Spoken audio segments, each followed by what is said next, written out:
इस देश के विद्यार्थियों में आज तक सर्वाधिक श्रद्धा अगर किसी के प्रति हुई, किसी राष्ट्रपति के प्रति अब तक, तो वो हुई डॉक्टर एपीजे अब्दुल कलाम के प्रति,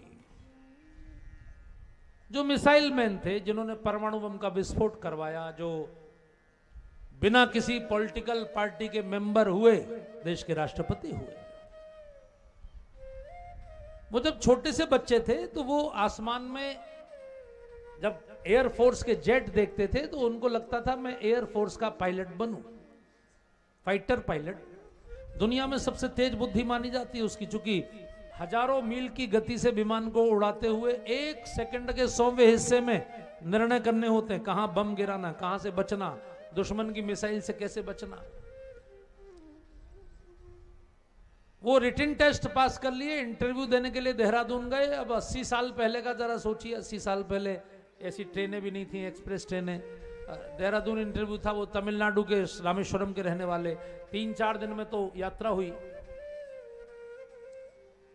तो ऋषिकेश में उन दिनों स्वामी शिवानंद जी रहा करते थे, जिनका नाम आप सभी माताएं बहनें आरती में गाती हैं, कहत शिवानंद स्वामी, गाते ना।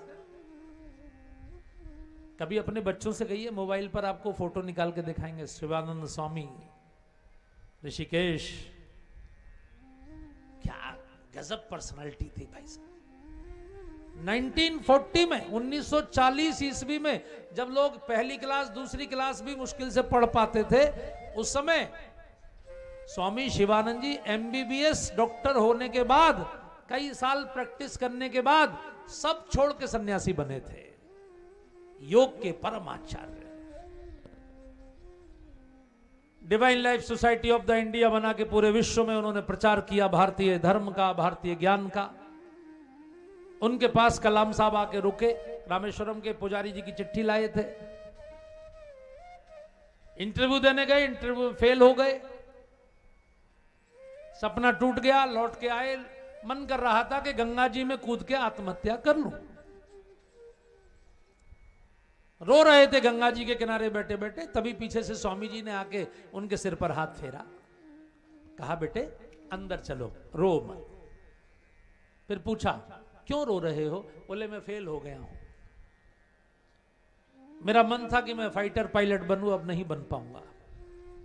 स्वामी जी ने कहा कहां पैदा हुए? रामेश्वरम में।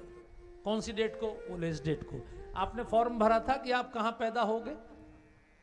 स्वामी जी ने उनसे पूछा क्या आपने कोई फॉर्म भरा था कि आप रामेश्वरम में पैदा होंगे, आप मुस्लिम परिवार में पैदा होंगे, इसके लिए आपने फॉर्म भरा था? बोले नहीं स्वामी जी। आपकी डेट ऑफ बर्थ क्या होगी, इसका फॉर्म भरा था? बोले नहीं स्वामी जी। तो फिर आप ये तय कैसे कर सकते हैं कि आप कब मरेंगे? जब आपने अपना जन्म तय नहीं किया तो आप अपनी मृत्यु कैसे तय करेंगे? और स्वामी जी ने कहा कि आपको यह भी तय नहीं करना कि आपको क्या बनना है, आपको केवल अपना कर्म करना है। कर्मण्येवाधिकारस्ते, आपके अधिकार में कर्म है, फल उसके अधिकार में है। मा फलेषु कदाचन। और उसके बाद उन्होंने कलाम साहब को पूरी भगवत गीता पढ़ाई। अच्छा, चूंकि कलाम साहब की बुद्धि बहुत साइंटिफिक थी, वो भगवत गीता ऐसी उनमें उतरी कि पूरी कंठस्थ हो गई, जीवन बदल गया, शुद्ध शाकाहारी हो गए। उन्होंने कहा स्वामी जी अब मैं कुछ नहीं बनूंगा, अब सन्यासी बनूंगा। स्वामी जी ने कहा क्यों बनेगा सन्यासी? बोले भगवान प्राप्त करूंगा। बोले भगवान कहां नहीं है पहले बता। ये हवा के रूप में कौन है? भगवान। ये धूप के रूप में कौन है? भगवान। धरती के रूप में कौन है? भगवान। भगवान ही तो प्रकट हुआ है ब्रह्मांड के रूप में, और उसने तेरा जन्म भारतवर्ष में किया है। इसलिए भारत की सेवा ये भगवान की सेवा है बेटे, भारत की सेवा कर। जो तुझे बनाए उसी रूप में। फिर कलाम साहब ने पढ़ाई की, इंजीनियरिंग टॉप किया, इंजीनियर बने, इतनी मिसाइलें बनाई, मिसाइल मैन हो गए।